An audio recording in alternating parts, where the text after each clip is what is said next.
እንዴት ውላችኋል ክቡራን ተመልካቾች ከቀኑ 6 ሰዓት ሆኗል። ኢትዮጵያ ቴሌቪዥንን በቀጥታ ስርጭት እየተከታተላችሁ ትገኛላችሁ። ዜና ኢትዮጵያ አሁን ተጀምሯል። እስከ 8 ሰዓት ድረስ በያላችሁበት ይቆያል። አበይት ጉዳዮችን ላስቀድም።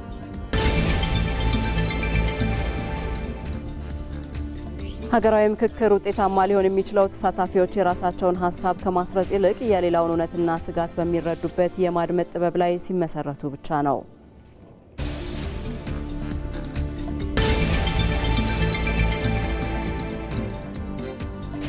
የባህር በር ባለቤትነትን የማስከበር ጥረት የኢትዮጵያን የኢኮኖሚ ህልውና ለማረጋገጥ የሚደረግ የታሪክ አደራ ነው።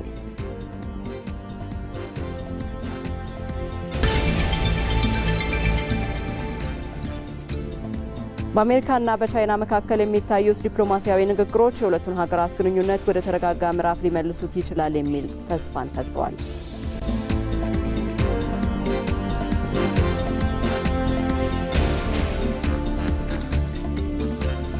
ከዜና ኢትዮጵያ ጋር መታሰቢያ ደረጃ ቆይታ አደርጋለሁ። አብራችሁን ሁኑ። ሀገራዊ የምክክር መድረክ በኢትዮጵያ በታሪክ የተፈጠሩ አለመግባባቶችን በውይይት በመፍታት ዘላቂ ሰላምና ብሔራዊ አንድነትን በማጠናከር የኢትዮጵያን የወደፊት ጥንካሬ ለማረጋገጥ እየሰራ ይገኛል። ግጭቶችን በዲሞክራሲያዊ ውይይት ለመተካት በተዘጋጀው ሀገራዊ ምክክር በህዝቦች መካከል ያለውን አለመተማመን በማስወገድና ሀገር አቀፍ መግባባትን በመፍጠር የአንድ ወገን አሸናፊነት ሳይሆን የጋራ መፍትሄ ማምጣትም ያስፈልጋል። ብሩክታዊት አስራት። ሀገራዊ ምክክር በዚህ ትውልድ ታሪክ ያለምንም ቅድመ ሁኔታ የሌሎችን ሀሳብ በሰከነ መንፈስ ማዳመጥና መቀበል በብሔራዊ ደረጃ ባሉ ቁልፍ ጉዳዮች ላይ መግባባትን የማረጋገጫ ዋና መድረክ ሆኗል። የተራራቀን ሀሳብ ያቀራረበ በታሪክ የተፈጠሩ አለመግባባቶችን በውይይት ለመፍታት የተዘረጋው ይህ መድረክ ብሔራዊ አንድነትን ለማጠናከር የሚያስችል መሰረታዊ የዴሞክራሲያዊ ሂደትንም የፈጠረ ነው። በኃይል የሚፈጠሩ ግጭቶችን በመግባባት በመተካት ለውይይት ኃይል የጋራ መግባባት ላይ ለመድረስ ያለመ ነው። አንዳሞ ሲዳሙ ቆቆብኔቴ ሱማያ ወንጌላዊ መንገሻ ከበደ ያመሜሞ ስሜ ወንጌላዊ መንገሻ ከበደ ይባላል። የመጣሁት ከሲዳማ ክልል የሃይማኖት ተቋማትን ወክዬ ነው። ጥንት አባቶቻችን ጠላትን ለመመከት ሀገራቸውን ለማዳን በአንድነት ይሰባሰቡ፣ በአንድ ልብም ሆነው ይዘምቱ ነበር። ያ አንድነታቸውና ቁርጠኝነታቸውም ለድል አበቃቸው። እኛም በምክክርና በውይይት የኢትዮጵያን ልዕልና ማስጠበቅ ይጠበቅብናል። ሀገራችን ከሚገጥሟት ማናቸውም ፈተናዎችና ችግር እንድትወጣ በአንድነት ልንቆምና ልንጠብቅ ይገባል። ይህ የምክክር መድረክ እውነተኛ የጋራ አንድነታችንን የሚያጎሉ እሴቶች እንዳሉት በግልጽ የሚያሳይ ነው። ምክንያቱም እያንዳንዱ የማህበረሰብ ክፍል የተሳተፈበትና ሐሳቡን በሙሉ ነጻነት ያንጸባረቀበት በመሆኑ ኢትዮጵያ አንዲት ናት፣ መቼም አትነጣጠልም። ይህ እውነት ደግሞ በዚህ ምክክር ይበልጥ የሚረጋገጥ ይሆናል። ይህ ሀገራዊ ሂደት በህዝቦች መካከል ያለውን አለመተማመን በማስወገድ የጋራ ማዕቀፍን እንደሚያጠናክርም ነው። በዚህ ውስጥ የተረጋጋ ፖለቲካዊ ስርዓት መገንባትና በራሷ የምትቆም ሀገርን በሁለንተናዊ የመቻል ኃይል ውስጥ መግለጥ ያስችላል። ወታደሩ ነኝ አያሌው ከማዕከላዊ ጎንደር የቀድሞ ኢትዮጵያ ሰራዊት ወክዬ ነው የተገኘሁት። ማንኛውም ሰው በነጻነት በተሰጠው አጀንዳ እንዲወያይ መደረጉ ውጤታማ ያደርገዋል ብዬ ገምታለሁ። ጥንት ተከባብራ የኖረች አይደለም ኢትዮጵያንን የውጭ ዜጎች ሁሉ ለመኖሪያ መርጠዋት የመጣች ሀገር ለዓለምም ተምሳሌት ነው። እንደሚሳካ አልጠራጠርም።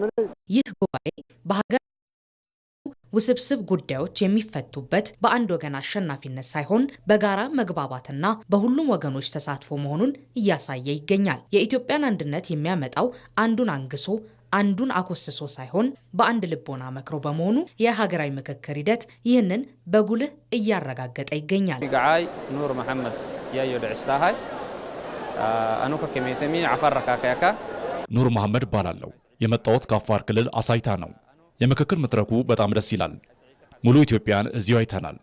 ከዚህ ቀደም የነበሩ ስርዓቶች አብዛኛውን ጊዜ ሀገሪቱን ሙሉ ኢትዮጵያ የሚወክሉ አልነበረም። በዛ ላይ በሀገራዊ ጉዳዮች ላይ አግላይነት ነበረባቸው።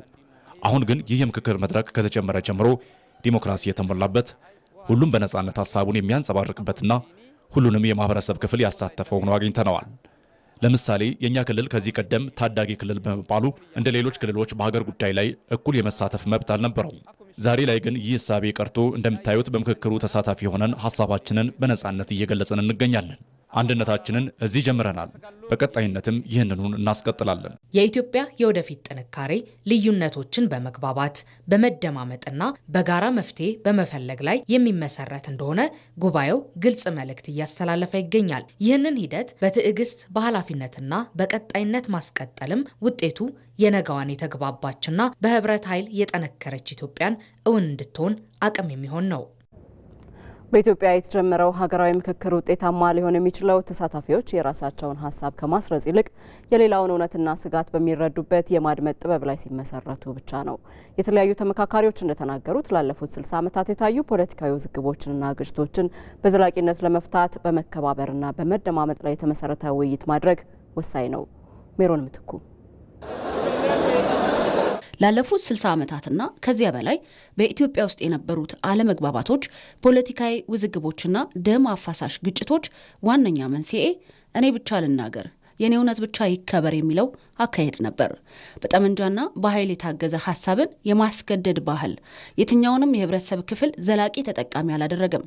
ዛሬ በሀገራዊ ምክክሩ የተከፈተው በረከት ግን ታሪካዊ አጋጣሚ ነው። በኃይል ያልተፈቱትን የታሪክ የማንነትና የፖለቲካ ውዝግቦች በጠረጴዛ ዙሪያ ለመፍታት የቀረበ ትልቅ እድል፣ ግጭትን በንግግር ጥላቻን በእርቅ የበላይነትን ደግሞ በመከባበር ለመተካት የተዘረጋ ድልድይ ነው። በመጀመሪያ ደረጃ ስለ ሀገር ጉዳይ ኑና ተመካከሩልኝ የሚል መንግስት እኔ ጥቂት ነው ያየሁት። በደቡብ አፍሪካ ትሩዝ ኤንድ ሪኮንሳይሌሽን ጊዜ በደቡብ አፍሪካ አካባቢ በስደት ስለነበርኩ ሁኔታውን ተከታትያለሁ። ሀሳብ ሁሉ ተቀባይነት አለው፣ የሚጣላ ሀሳብ የለም። ግን ሀሳብ ሁሉ ደግሞ ውጤት አይሰጥም። ውጤት የሚሰጥ ሀሳብ አለ፣ ፍሬ ከርስኪ የሆነ ሀሳብ አለ።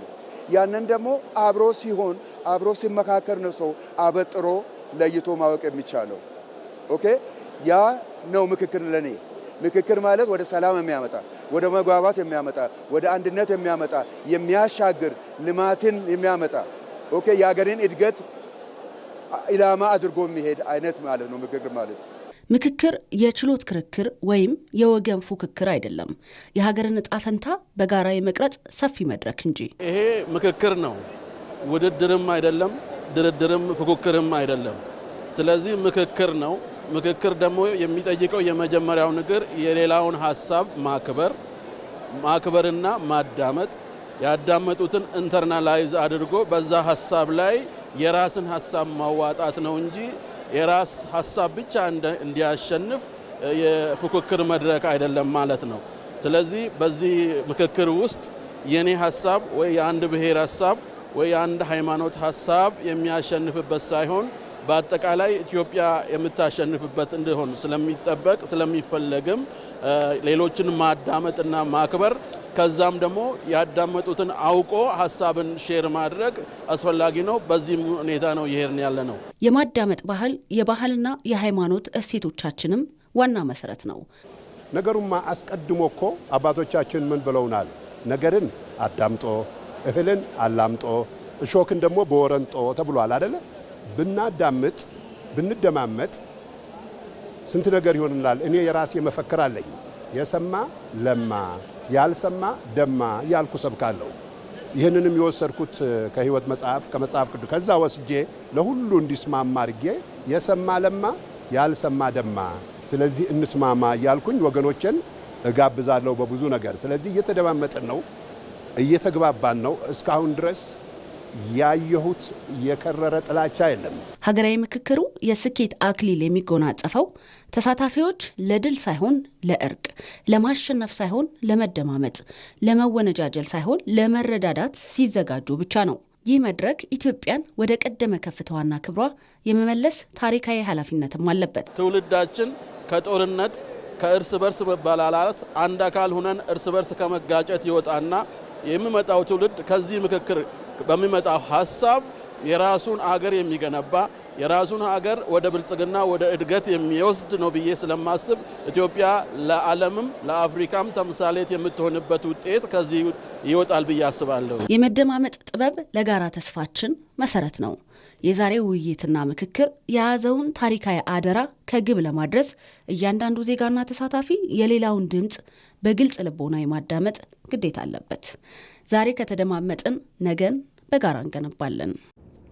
ኢትዮጵያውያን በተወካዮቻቸው አማካኝነት የተሳተፉበት ያለው ሀገራዊ ምክክር የውስጥ ችግሮቿ የተፈቱና ለዜጎቿ ምቹ የሆነች ኢትዮጵያን ለማድረግ አስቻይ የሆኑ ውጤቶችን እንደሚያመጣ ይጠበቃል ላሉ የአሶሳ ከተማ ነዋሪዎች ምክክሩ ሀገራዊ አንድነትን በማምጣት ዘላቂ ሰላምና ልማትን ለማረጋገጥ ምቹ ሁኔታን እንደሚፈጥርም ተናግረዋል።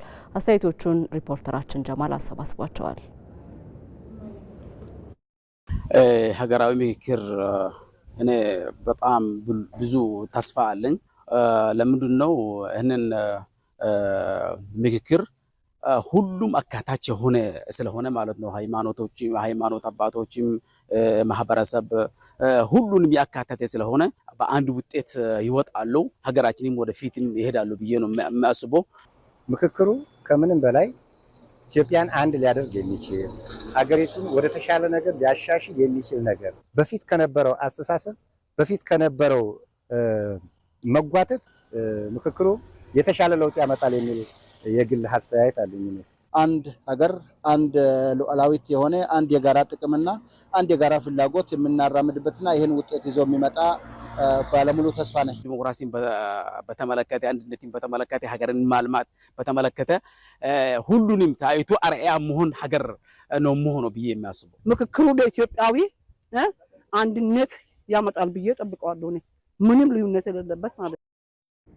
ዘገባዎቻችን እንደቀጠሉ ናቸው። የማዕከላዊ ኢትዮጵያ ክልል የ2019 ዓመት በጀት 67 ቢሊዮን ብር ሆኖ እንዲጸድቅ አደረገ። የክልሉ ምክር ቤት 6ኛ መደበኛ ጉባኤውን በወልቂጤ ከተማ እያካሄደ ነው። በዚህም የክልሉ የ2019 አጠቃላይ ረቂቅ በጀት ላይ ውይይት ተደርጎ 67 ቢሊዮን ብር ሆኖ በአብላጫ ድምጽ ጸድቋል። ከጠቅላላው በጀት ውስጥ 47 በመቶ በመንግስት ግምጃ ቤት የሚሸፈን ሲሆን 53 በመቶ ደግሞ በክልሉ የውስጥ ገቢ እንደሚሸፈንም ተገልጿል። የ2019 በጀት ካለፈው ዓመት ጋር ሲነጻጸር የ30.3 ቢሊዮን ብር ብልጫም አለው። ከዚህ በተጨማሪም ምክር ቤቱ በ2018 በጀት ዓመት ሪፖርትና የ2019 ጠቋሚ እቅድ ላይ ተወያይቶ በሙሉ ድምጽ አጽድቋል። ዘገባው የሪፖርተራችን ቶማስ ኃይሉ ነው። የአንድ ሀገር ጥንካሬ በኢኮኖሚ ወይም ደግሞ በወታደራዊ አቅም ብቻ አይለካም። ህዝቧን ለአንድ ዓላማ አሰባስባ ብሔራዊ ጥቅሟን ማስከበር በምትችልበት አቅምም ይመዘናል። በኢትዮጵያ ልዩነቶችን ወደ ጥንካሬ በመቀየር በጋራ ዓላማ ዙሪያ መተባበር ለብሔራዊ ጥቅም መረጋገጥ ወሳኝ ስለመሆኑ ይጠቆማል። መቅደላዊ ደረጀ በኢትዮጵያ ፖለቲካ ሂደት ውስጥ የነበሩ ልዩነቶች በግልጽ የጋራ መሰረት ላይ ሳይመሰረቱ መቆየታቸው ብሔራዊ ጥቅምን በማስከበር ረገድ ፈተና ሆኖ ቆይቷል። ይሁን እንጂ ልዩነቶችን በመቀበልና በጋራ ዓላማ ዙሪያ በመሰባሰብ ይህን ሁኔታ መቀየር እንደሚቻል በመታመኑ የህብረ ብሔራዊ አንድነት እሳቤ እየጎለበተ መጥቷል። የኢትዮጵያን ማህበረሰቦች ባህል፣ የኢትዮጵያን ህዝብ አጠቃላይ አስተሳሰብ ሰፋም ካረግ ነው የአፍሪካ ማህበረሰቦች እሳቤ ያልሆነ መጤ የሆነው የፖለቲካ ኢዲዮሎጂዎችን ባልተዘጋጀ መሬት ላይ ያመጣን የመዝራት የፖለቲካ እንቅስቃሴዎች ተደርገዋል። ካሁን በፊት እነዚህ አውዳሚነታቸው ምንድነው መሰለሽ ከህዝቡ ከማህበረሰቡ እሳቤና ቁርኝት ጋር የተገናኘ አልነበሩም። አንዱን ማህበረሰብ የብቻው ሌላውን የብቻ ወይ አንድ ቋት አዘጋጅቶ ሁሉንም እኔ ባስቀመጥኩት የመደብም ይሁን ሌላ አይነት የአንድነት መገለጫ የሚሆን በዚህ ውስጥ ሌላ ሁሉንም ነገር እንትተ ግባ የሚል ትክክል ያልሆነ ሐሳቤ። በሁለተኛ ደረጃ ደግሞ ማህበረሰቡ ትስስር እንደሌለው፣ የጋራ ታሪክ እንደሌለው፣ ቁርኝት እንደሌለው፣ ወንድማማች እንዳልሆነ፣ እህትማማች እንዳልሆነ ሁሉ ተደርጎ በሚፈልጉት ሳጥን ውስጥ ኮልኩለው ክርና ግንኙነት የሌለው አይነት ፖለቲካ ይራመድ ነበር። ይህ ሁለቱም ስህተት ነው። ብሔራዊ ጥቅምንም ለማስከበር እነዚህ ነገሮች ባልተፋለሱበት ሁኔታ ወደ ዳር የሚስብ አሁን ሴንትሪፊዩጋል የምንለው ነገር አለ። የተለያየን ነን ብቻ ከተባለ ብሔራዊ ጥቅም ማስከበር አንችልም። የተለያየ ሀሳብም ማንነትን ቢኖረን ደግሞ ወደ ማዕከል የሚስብ የጋራ ማንነት አለን፣ አብሮነት አለን ስንል ብሔራዊ ጥቅም አለን፣ የጋራ አመለካከት አለን በዚህ ጉዳይ ማለት ነው። ሀገሬው ሁሉ ስለ አንድ ተናግሮ ልቡ በሀገር ያለው ዲያስፖራም ድምጹን አስተጋብቶ ታሪክ መስራት እንደሚቻል ታላቁ የኢትዮጵያ ህዳሴ ግድብ ምሳሌ ነው። የዜጎች ትብብርም ብሔራዊ ጥቅም በተግባር የተገለጸበት ሆኗል። በቀጣይም ኢትዮጵያ በምታነሳቸው ብሔራዊ ጥቅምና የህልውና ጉዳዮች ላይ ዲያስፖራው እውቀቱን ሀብቱንና ተጽዕኖውን በመጠቀም ኃላፊነቱን እንዲወጣም ይጠበቃል። ብሔራዊ ጥቅም ምን እንደሆነ ግንዛቤ ቢኖረውም የበለጠ ግንዛቤ ኑሮት መንግስት ሊሄድ ይችላል፣ መንግስት ሊመጣ ይችላል። ብሔራዊ ጥቅም ግን ዘላቂነት ያለው ስለሆነ እያንዳንዱን ዜጋ ህይወት የሚነካ ስለሆነ በዛ መሰረት ተገንዝበን ኢትዮጵያ ሀገራችን የምትጠይቃቸውን የብሔራዊ ጥቅም ጥያቄዎች እንዲሳካ የራሳችን አስተዋጽኦ ማድረግ እንዳለብን ይሰማኛል። ብሔራዊ ጥቅም የመንግስት ፖሊሲ ብቻ ሳይሆን የእያንዳንዱ ዜጋ የዕለት ተዕለት ተግባር ጭምር ነው። ሀገርን መጠበቅ፣ ሰላምን ማጽናት፣ ልማትን ማፋጠንና አንድነትን ማጠናከር የዛሬን ትውልድ ከነገው የሚያገናኝ የጋራ ኃላፊነት ሆኖም ይቀጥላል። እያንዳንዱ ዜጋ አውቆ ተረድቶ ከኔ ፍላጎት የኢትዮጵያ ፍላጎት ይበልጣል፣ ከኔ ፍላጎት የኢትዮጵያውያን ፍላጎት ይበልጣል በሚል መርህ ለሀገሩ ጥቅም ወታደሩ ዳር ድንበሩን ለማስከበር እንደሚለፋው መስዋዕትነት እንደሚከፍለው ሁሉ እያንዳንዱ ዜጋ በተሰማራበት ሙያ የሀገሩን ብሔራዊ ጥቅም ለማስከበር በርትቶ መስራት ይጠበቅብናል። እንደ ኢትዮጵያዊ የጋራ ማንነት አለን። ኢትዮጵያዊነት የሚባል በታሪክ ፕሮሰስ ያለፈ እጅግ በጣም የተከበረ የነጻነት ምልክት የሆነ ማንነት አለን። ስለዚህ ብሔራዊ ጥቅማችን በዚህ ላይ ያተኮረ ነው ማለት ነው። በልዩነቶቻችን ላይ ያተኮረ ሳይሆን በአንድነታችን ላይ፣ በሀገር ቀናኢነታችን ላይ፣ በቀጣይ ተስፋችን ላይ፣ በሀገራችን ልዕልና ላይ የተመሰረተ ነው። ስለዚህ የሀገር አንድነት፣ የሀገር ሉዓላዊነት የምንላቸው የብሔራዊ ጥቅማችን መሰረቶች ናቸው ማለት ነው። ብሔራዊ ጥቅም አንድ ሀገር የሕዝቧን ደህንነት፣ ሉዓላዊነት፣ ኢኮኖሚያዊ እድገት፣ ሰላም፣ አንድነትና የዜጎቿን የረጅም ጊዜ ጥቅም ለማስጠበቅና ለማሳደግ የምታስቀድመው ዋና ዓላማና ፍላጎት ነው። ከዚህም ባለፈ ሕዝቦችን በአንድ ዓላማ ለማሰባሰብ ለሀገር ግንባታ የጋራ ትርክት ለመፍጠርም ወሳኝ ሚና ይጫወታል። በየብስ መታጠር እስከ 40 በመቶ ለሚደርስ ተጨማሪ የሎጂስቲክስ ወጪ በመዳረግ የባህር በር አልባ ሀገራትን የኢኮኖሚ እድገት ሲፈትን የቆየ መዋቅራዊ ማነቆ ነው። ይህንን ስርዓት በመበጠስ ፍትሐዊ የባህር በር የማስከበር ጥረት ደግሞ የኢትዮጵያን የኢኮኖሚ ህልውና ለማረጋገጥ የሚደረግ የታሪክ አደራም ጭምር ነው። አለም ይልፉ የባህር በር መብት፣ የወደብ ኪራይ ራስ መታት፣ ጂኦግራፊያዊ ማነቆችና ኢኮኖሚያዊ ፈተናዎች ዓለም ለዘመናት በውሃ ጉዳይ የሚጋፈጣቸው የማይበርዱ ጉዳዮች ናቸው። የዓለም መልክዓ ምድር ውቅር ለዘመናት የሀገርን የኢኮኖሚና የፖለቲካ እድገት አቅጣጫ ሲወስን ኖሯል። ከጥንታዊ ስልጣኔዎች ጀምሮ እስከ ዛሬው የግሎባላይዜሽን ዘመን ድረስ ውቅያኖሶችና ባህሮች የዓለም አቀፍ ንግድና የእድገት ወርቃማ በሮች ሆነው አገልግለዋል። ሆኖም ከእነዚህ የባህር መንገዶች ርቀው በየብስ የታጠሩ ሀገራት ለከፍተኛ መዋቅራዊና የሎጂስቲክ ማነቆች ተዳርገዋል። በዓለማችን የሚገኙ የባህር በር የሌላቸው በማደግ ላይ ያሉ ሀገራት ከ600 ሚሊዮን በላይ ሕዝብ የሚኖርባቸው ሲሆን በዓለም አቀፍ የሸቀጦች ንግድ ውስጥ ግን ያላቸው ድርሻ ከ1.1 በመቶ አይበልጥም። ምርቶቻቸውን ወደ ዓለም ገበያ ለማድረስ በአማካይ 1370 ኪሎ ሜትር የየብስ ርቀት የሚያቋርጡት እነዚህ ሀገራት ከባህር ጠረፋማ ሀገራት ጋር ሲነጻጸር ከ30 እስከ 40 በመቶ ያህል ተጨማሪ የሎጂስቲክስ ወጪ ይሸከማሉ። ከእነዚህ ሀገራት መካከል በህዝብ ብዛት የመጀመሪያዋ የሆነችው ኢትዮጵያ የባህር በር ማጣቷ ለከፍተኛ የሎጂስቲክስ ወጪና ለኢኮኖሚ ጫና ዳርጓታል። የዩኤን ጥናት እንደሚያሳየው የአንድ ሀገር ጂዲፒ ከ25 እስከ 30% የባህር በር ነው። ለምሳሌ ኢትዮጵያ 100 ቢሊዮን ከሆነ ጂዲፒዋ አይኗ ያየ 25 ቢሊዮን 30 ቢሊዮን ትታለች ማለት ነው። ይህንን ዘርፈ ብዙ ችግር ለመፍታት ዓለም አቀፉ ማህበረሰብ ከ2003ቱ የአልማቲ የድርጊት መርሃ ግብር እስከ 2014ቱ የቪየና ጉባኤ የተለያዩ አቅጣጫዎችን ሲያስቀምጥ ቆይቷል። በቅርቡ በቱርክሜኒስታን አዋዛ ከተማ የተካሄደው ሶስተኛው ጉባኤ ደግሞ ከ2024 እስከ 2034 ተግባራዊ የሚደረገውን የአዋዛ የፖለቲካ አዋጅና የድርጊት መርሃ ግብር አጽድቋል። በቀጣዮቹ 10 ዓመታት ተግባራዊ የሚደረገው የአዋዛ ድርጊት መርሃ ግብር በይፋ በ5 ዋና ዋና ምሰሶዎች ላይ ተዋቅሯል። የኢኮኖሚ መዋቅራዊ ሽግግርን ማፋጠን፣ ድንበር ተሻጋሪ ንግድን ዲጂታላይዝ ማድረግ፣ ባለብዙ ዘርፍ የትራንስፖርት መስመሮችን መገንባት፣ የአየር ንብረት ለውጥን መቋቋምና የፋይናንስ አጋርነትን ማጠናከር የዚሁ መርሃ ግብር ዋና አካላት ናቸው። ኢትዮጵያ ይህንን ዓለም አቀፍ ማዕቀፍ በመጠቀምና ያላትን አህጉራዊ አቅም በማስተባበር የባህር በር ጥያቄዋን በፍትሃዊ መንገድ ለመመለስ እየሰራች ትገኛለች። የአዋዛው የ10 ዓመት ስትራቴጂካዊ መርሃ ግብር በተሟላ የፖለቲካ ቁርጠኝነት ወደ ተግባር ሲቀየር የባህር በር አልባ ሀገራትን የዘመናት የኢኮኖሚ ስርዓት በመበጠስ የቀጠናውን ህዝቦች በፍትህና በጋራ እድገት እንደሚያስተሳስር ታምኖበታል። ኢትዮጵያም የምታደርገው ሰላማዊና ህጋዊ የባህር በር የማግኘት ጥረት የዚሁ የቀጠናው የጋራ እድገት ማሳያ ተደርጎ ይወሰዳል። ወደብ ኢትዮጵያ ሲኖራ ወደቡ ብቻ አይደለም ወይንም ያ ወደብ ተሰርቶ ዕቃ ማመላለሻ ብቻ ያሉ ከሱ ጋር ኢንፍራስትራክቸር ወይም መሰረተ ልማቶች አብረው የሚነሱ አሉ። እነዛ በሚነሱበት ጊዜ ጅቡቲም፣ ሶማሊያን ሁሉም ተጠቃሚ ይሆናል። የዛ አካባቢ እድገት አብሮ ይነሳል ማለት ነው። ይሄ የኢትዮጵያ የባህር በር ማግኘት አካባቢውንም ያነሳል ማለት ነው። ከላንድ ሎክድ ሀገሮች ደግሞ ከፍተኛ ህዝብ ቁጥር ያላት ነች ኢትዮጵያ። ኢኮኖሚያ በከፍተኛ ሁኔታ እያደገ ያለ ነው።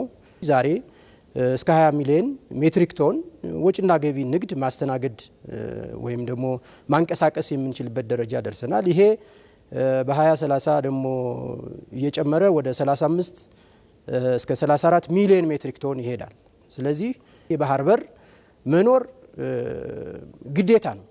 የኢትዮጵያ የባህር በር የማግኘት ጥረት የፖሊሲና የዲፕሎማሲ ጉዳይ ብቻ አይደለም። ይልቁንም ፍትሃዊና ታሪካዊ መብቷን በማስከበር የኢኮኖሚ ህልውናዋን ለማረጋገጥ የሚደረገው ይህ ጥረት አስተማማኝና ዘላቂ የባህር በር እስክትቆናጠጥ ድረስ የዚህ ትውልድ ጥያቄና የታሪክ አደራ ሆኖ ይቀጥላል።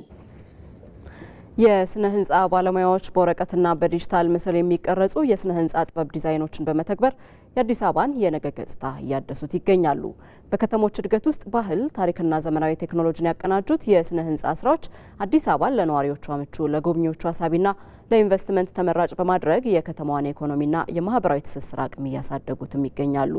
አምራዊት ብርሃኑ የስነ ህንፃ ጥበብ የአንድን ከተማ የቀድሞ ታሪክ የአሁኑን ገጽታና የወደፊት እድገት ጉዞ አመላካች ነው። የስነ ህንፃ ባለሙያ ወይንም አርኪቴክቸር ደግሞ በወረቀትና በዲጂታል ምስል ይህንን የሚቀርጽ ቀዳሚ መሐንዲስ ነው። የህንፃ አርኪቴክቸሮች ለአንድ ከተማ ልማት እድገትና ቀጣይነት ያላቸው ሚና እጅግ ዘርፈ ብዙ ከመሆኑም በላይ ከተከማቸ የኮንክሪት ክምችት ወደ ህያው ምቹና ስልጡን የመኖሪያ አካባቢ የሚቀይሩበት ጥልቅ እይታና እቅድ አላቸው። የአፍሪካ መዲና በሆነችው አዲስ አበባ የተገነቡት በርካታ ዘመናዊ ህንፃዎች ታሪክና ጥበብን ያገናዘቡ ዲዛይኖችን በመስራት ከተማዋ የራሷ የሆነ ልዩ መለያ እንዲኖራት የአርኪቴክቶች ሚና ከፍተኛ ነው። ወደ ህንፃ ግንባታ ስንገባ የምንነሳው መጀመሪያ ማስተር ፕላኑ ነው። ማስተር ፕላኑ ምን ይላል? አርኪቴክቱ ክሬት የሚያደርገው ሼፕ እና ሳይዝ ካራክተር ከማህበረሰቡና ኢቭን ከአካባቢው ጋር ካሉት ህንፃዎች ጋር ምን ይመስላል የሚለው ይሰራል ማለት ነው። ስለዚህ ህንፃችን ያንን ይሆንና ለከተማው የራሱን አስተዋጽኦ ያደርጋል ማለት ነው። በከተሞቻችን የምናያቸው ህንፃዎች ዘመናዊነትን ከማንጸባረቅ ባለፈ የምህንድስና ጥበብን የተላበሱ ናቸው። በመሐንዲሶች እጅ ጥበብ የሚቀረጹት ህንፃዎች ዘመናዊ ቴክኖሎጂያዊና ለኑሮ ምቹ ከተማን ለመገንባት ሚናቸው አይተኬ ከመሆኑ በላይ የባህል የታሪክና የዘመናዊነት ጥምረት ያላቸው ልዩ ዲዛይኖች በመፍጠር የከተማውን መለያ ይቀርጻሉ። በተሰናሰለ ጥበብ የሚገነቡት ከተሞች የቱሪዝም መስህብ በመሆን በዓለም አቀፍ ደረጃ ተወዳዳሪ ከተሞች እንዲኖሩ ያደርጋሉ። በስነ ህንፃ ጥበብ በኢንጂነሮች ተቀርጸው የተገነቡት ህንፃዎች የኮንስትራክሽን ዘርፉን በማዘመን በከተማ እድገት ውስጥ አዲስ ገጽታን አላብሰዋል። በተለያዩ አካባቢዎች የተገነቡት ማራኪ ህንፃዎችና የህዝብ መሰብሰቢያ አደባባዮች ከተማዋን ለነዋሪዎቿ ምቹ፣ ለጎብኚዎች ደግሞ ሳቢ በማድረግ የኢኮኖሚ አቅምን በማሳደግ ላይ ይገኛሉ።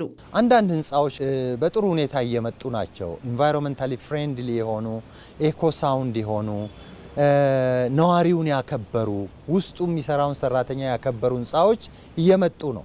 ቦሌ መንገድ ስንል ወይም የአፍሪካ አቬኒው ስንል የሚመጣልን በአእምሯችን አለ ማለት ነው። ቸርችል ጎዳና ስንል የሚመጣልን ወደ አእምሯችን የሚመጣለ ማለት ነው።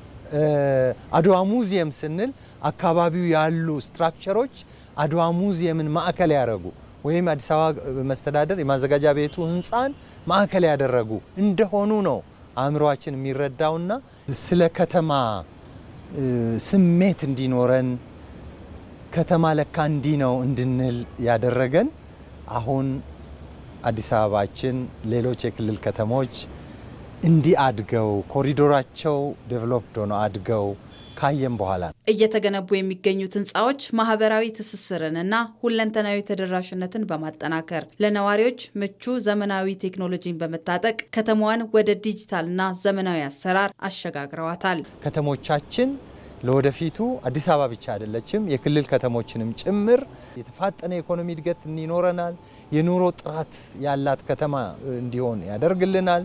ኢንቨስትመንት በሰፊው እንዲመጣ እድል ይከፍታል። አሁን ዲዛይኑ አለ፣ ጥራቱ አለ፣ ፍጥነቱ አለ።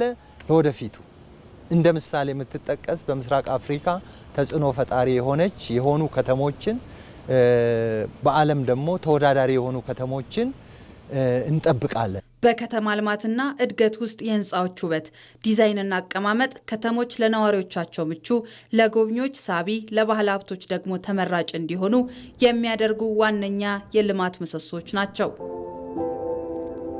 የውጭ ዜና። በአሜሪካና በቻይና መካከል የሚታዩት ዲፕሎማሲያዊ ንግግሮችና በመስከረም ወር 2026 ይካሄዳል ተብሎ የሚጠበቀው የፕሬዝዳንት ዶናልድ ትራምፕና የፕሬዝዳንት ሺ ጂንፒንግ የመሪዎች ጉባኤ የሁለቱን ሀገራት ግንኙነት ወደ ተረጋጋ ምዕራፍ ሊመልሰው ይችላል የሚል ተስፋን ፈጥሯል። ይሁን እንጂ ከጀርባ ያለው የቴክኖሎጂና የንግድ ውድድር ግን ይበልጥ እየተካረረ መጥቷል። ዋሽንግተን በቻይና የቴክኖሎጂ ተቋማት ላይ የጣለችውን ማዕቀብ አጠናክራ የቀጠለች ሲሆን የአሜሪካ መንግስት በቻይና በተመረቱ አዳዲስ ሰው መሰልና 4 እግር ያላቸው ሮቦቶች፣ የኃይል መለዋወጫዎችና ድሮኖች ላይ እግር ጥሏል። በተጨማሪም የትራምፕ አስተዳደር ከ40 በላይ የቻይና ኩባንያዎችን በጥቁር መዝገብ ላይ አካቷል። የቻይና የንግድ ሚኒስቴር በበኩሉ 7 የአሜሪካ ኩባንያዎችን በጥቁር መዝገብ ውስጥ በማካተት ወደ አሜሪካ በሚላኩ ድሮኖች ላይ የኤክስፖርት ቁጥጥር በማድረግና በውጭ ሀገር ሶፍትዌሮች በሚሰሩ የቢሮ እቃዎች ላይ የብሔራዊ ደህንነት ምርመራ በመጀመር ስትራቴጂካዊ ምላሽ ሰጥቷል።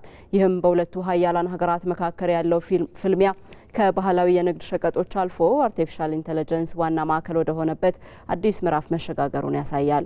ምንም እንኳን እነዚህ የተካረሩ ማዕቀቦች ቢኖሩም ሁለቱም ወገኖች ውይይቱን ግጭትን መቆጣጠሪያ መንገድ አድርገው ስለሚያዩት የመስከረሙ የመሪዎች ጉባኤ የመሰረዝ እድሉ አነስተኛ ስለመሆኑ ተጠቁሟል።